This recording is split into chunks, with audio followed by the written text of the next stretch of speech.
Okay, swinging at the waist, swinging at the waist. Here we go. And you can also call this swaying hands. So this will be swaying hands 1. Okay, I'm going to be showing you some warm-ups today I learned from Larry Wong, okay, many years ago. Okay, you start here, let it come from the waist, and then you can kind of warm it up. Let it go a little higher, Then, when you're comfortable, you can let it tap you on the shoulder. Go in between your shoulders and neck. Okay. Watch your knees as you do this. Okay. All right. So that's swaying hands 1, swaying hands 2. Hands come up and they come down. You can just kind of let it go as you're doing this and keep the momentum going. You can also get a little, bounce in your knees if you want to, or even in your heels. Or you can just let them, not move at all. It's fine.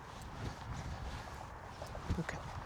Just do a few of those, and then you can, you can even do it like this, where you're just kind of coming up, breathing in, and then you just let go. Breathing in, and let go. Breathing in, let go. I'm going to do swaying hands 3 to the side, okay? So it's similar movement, but you go to the side and you go side.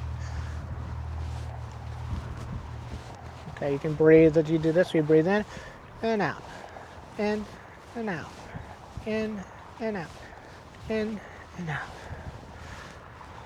You can look as you go. And you can kind of slap yourself on the back here as you go. So it'll be like this.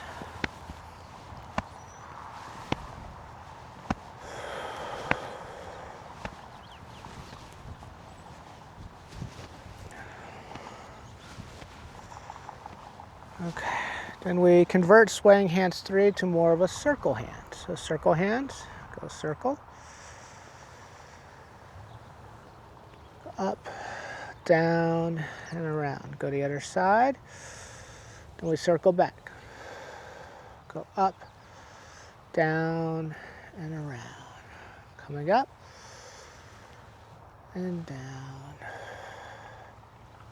up, down, and round. Breathe up as you come in. Down, exhale. Inhale as you come up. Down, exhale. Okay, so this is kind of the circle hands here. Then